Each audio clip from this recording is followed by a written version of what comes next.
أما بعد فإن خير الحديث كتاب الله فإن خير الهدي هدي محمد صلى الله عليه وآله وسلم وشر الأمور محدثاتها وكل محدثة بدعة وكل بدعة ضلالة وكل ضلالة في النار.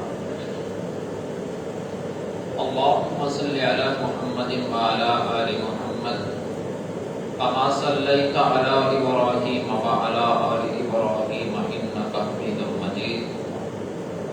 اللهم بارك على محمد وعلى آل محمد كما باركت على إبراهيم وعلى آل إبراهيم إنك حميد مجيد. رب اشرح لي صدري ويسر لي أمري واحلل عقدة من لساني يفقهوا قولي.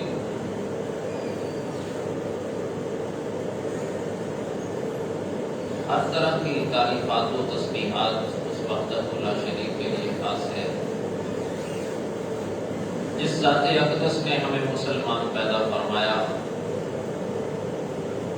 اس ذات کی بے شمار رحمتیں ہوں، درود و سلام کو حبیب کبریا محمد مجتبی جناب محمد رسول اللہ صلی اللہ علیہ وآلہ وسلم کی ذات اقدس پہ جنہوں نے ہمیں مکمل ذات حیات عطا کیا، اور اس ذات کی بے شمار رحمتیں ہوں صحابہ کرام پر، اولیاء اعظام پر، محدثین کرام پر، جنہوں نے ہر دور اور ہر زمانہ میں اللہ کے دین کو دنیا تک پہنچایا.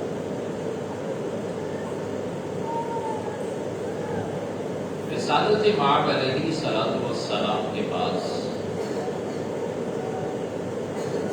کئی بار ایسا موقع بنا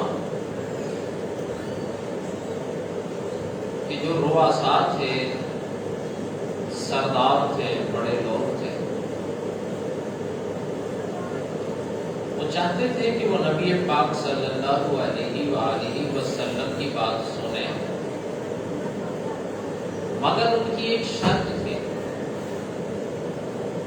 اور وہ رسالت مآب علیہ السلام سے فرمایا کرتے تھے. آقا علیہ السلام سے اکثر بات ہوتی تو وہ سردار کہا کرتے تھے کہ جب ہم ہوں پھر چھوٹے لوگ نہ ہوا کریں، چھوٹے لوگوں کے ہوتے ہوئے ہم آپ کے ساتھ بیٹھ نہیں سکتے.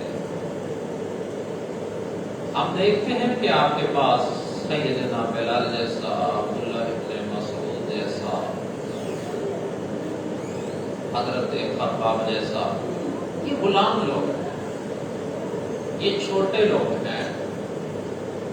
لہذا یا تو آپ مجلسیں الگ الگ کر لیا کریں، جب یہ بیٹھے ہوں گے ہم نہیں آیا کریں گے، مگر جب ہم آپ کی مجلس میں ہوں پھر یہ نہیں آیا کریں گے. اللہ تعالیٰ نے سورۃ کہف کی آیت نمبر 28 وَاصْبِرْ نَفْسَكَ، پوری کی پوری آیت اللہ تعالیٰ نے قرآن کریم میں نازل فرما دی کہ ہدایت تو من جانب اللہ ہے، اللہ کے پاس ہے، لیکن میرا نبی کبھی بھی ایسا نہیں کرے گا کہ وہ غریب کے بیٹھے ہوئے امین کے آ جانے پر اس غریب کو اٹھا دے، یا جس طرح سورۃ عبس نازل ہوئی کہ جب کوئی بڑے طبقے کے لوگ بیٹھے ہوئے ہوں اور کوئی ماڑا آدمی آ کے، غریب آدمی آ کے آپ سے کوئی مسئلہ دین کا پہلو پوچھے، اگر ان سرداروں کے ذہن کی یہ سوچ ہے کہ توجہ ہماری طرف رہے گی تو یہ ان کی غلط ہے. میرے نبی ہر ایک کی تکریم کرتے تھے، ہر ایک کو عزت دیتے تھے. اسی لیے تو میرے نبی فرماتے ہیں میں مکے کے اس پتھر کو بھی جانتا ہوں جو میں جب گزرتا ہوں تو مجھے سلام کہتا ہے. تبھی تو ایک کھجور کا تنا جس پہ میرے نبی پاک صلی اللہ علیہ وآلہ وسلم خطبہ دیتے ہوئے سہارا لیتے تھے، اسے دور نہیں کیا، چند فٹ دور تھا، مگر اس تنے نے بھی میرے نبی سے تکریم اتنی لی کہ وہ میرے نبی اس سے ذرا دور ہوئے تو وہ بھی رونا شروع ہو گیا. میرے پاک پیغمبر علیہ الصلوۃ والسلام نے ہر ایک کی عزت کی، ہر ایک کو تکریم دی. تو پھر میرے رب نے کتنی بڑی تکریم دی. موسیٰ علیہ السلام سے میرے رب ہم کلام ہوتے ہیں کوہ طور پر، اور جب میرے نبی پاک صلی اللہ علیہ وسلم سے ہم کلام ہونا ہے تو بلایا گیا ہے عرش کریم پر.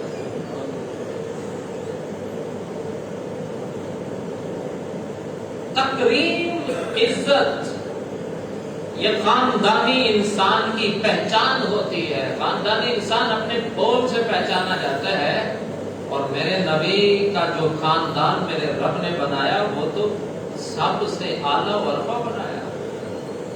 آج بھی جو خاندانی ہوتے ہیں وہ ایک شعر ہے نا جس میں کہا گیا جو خاندانی ہوتے ہیں رکھتے ہیں مزاج نرم اپنا، تیرا لہجہ بتا رہا ہے تیری دولت نئی نئی ہے. جتنا خاندانی آدمی ہوگا اتنا مزاج کا اچھا ہوگا، ہر ایک کی عزت کرنے والا ہوگا. جتنا ہلکے مزاج، ہلکے ظرف والا، ہلکے خاندان سے ہوگا اتنا ہی ادنا انسان کی تذلیل کرنے والا. انسان اپنے گھر سے آغاز کرتا ہے تکریم کا، اور پھر اپنے رشتہ دار اور پھر دوسروں تک اس کی خاندانی پہچان ہوتی ہے. نبی پاک صلی اللہ علیہ وآلہ وسلم ابھی دنیا میں آئے بھی نہیں، ماں کے پیٹ میں تھے کہ آپ کے والد حضرت عبداللہ دنیا چھوڑ گئے. اور بعد میں آپ کے چچا تھے، اور چچاؤں میں بھی خاص طور پہ حضرت عباس رضی اللہ تعالیٰ اسلام قبول کیا. ان کے بیٹے حضرت عبداللہ بن عباس، اللہ نے انہیں مفسر قرآن بنایا. تو میرے نبی جب کسی مجلس میں بیٹھتے اپنی دائیں طرف سیدنا عباس رضی اللہ تعالیٰ عنہ کو بٹھایا کرتے. تکریم بتائیے، عزت بتائیے. اور پھر میرے نبی ان کے پیار میں کہا کرتے تھے میرے چچا جیسا کسی کا چچا ہے تو بتائے. اور جب میرے نبی پاک صلی اللہ علیہ وسلم اپنے چچا کی اس قدر عزت کرتے تھے تو سیدنا عمر جیسی ہستی، حضرت عثمان غنی جیسی ہستی، سیدنا علی رضی اللہ تعالی عنہ جیسی ہستی، جس جگہ سے حضرت عباس گزر رہے ہوتے تھے یہ ہستیاں اپنی سواری سے اتر کے رک جایا کرتی تھی حضرت عباس کے احترام میں، کہ نبی پاک صلی اللہ علیہ وسلم ان کی اتنی تکریم کرتے ہیں. اور ایک بڑا دلچسپ واقعہ کہ مدینے میں ایک شخص تھا شراب پی لیتا ہے. شراب پی کے جب مدینے کی گلیوں میں چل رہا ہے کبھی سر ادھر مارتا ہے کبھی سر ادھر مارتا ہے، حالت نشے میں ہے. لوگوں نے پکڑا اور پکڑ کے لا رہے ہیں محمد مصطفیٰ صلی اللہ علیہ وسلم کے پاس. چلو تم نے شراب پی ہے، ہم لے کے چلتے ہیں، تمہارے بارے میں یہ کرتے ہیں، تم ایسا کرتے ہو. اسے پکڑا، مدینے کی گلیوں میں لے کے چلتے آ رہے. چلتے چلتے چلتے جب اس گلی میں آئے جس میں حضرت عباس رضی اللہ تعالی عنہ کا گھر تھا، تو صحن کے اندر حضرت عباس تشریف فرما ہے. یہ حالت شراب میں ہے، لیکن جب نظر پڑی حضور کے چچا میں ان سے ہاتھ چھڑائے اور باغ کے اندر داخل ہو کے حضرت عباس سے چپک گئے. لوگ پیر کھڑے رہے، ابھی آئے گا، تھوڑی دیر کو آئے گا، نکلے گا. کچھ دیر انتظار کے بعد جب وہ باہر نہ آیا، یہ سب لوگ حضور صلی اللہ علیہ وسلم کی خدمت میں حاضر ہوئے اور سارا واقعہ بیان کیا. اللہ کے رسول ایک فلاں شخص حالت نشے میں تھا، حالت شراب میں تھا، ہم پکڑ کے لا رہے تھے ایسے ایسے. جب آپ کے چچا عباس کا گھر آیا، دروازہ کھلا تھا، وہ بھاگ کے اندر چلا گیا، آپ کے چچا سے چپک گیا. ہم باہر انتظار کرتے وہ نہیں آیا اور ہم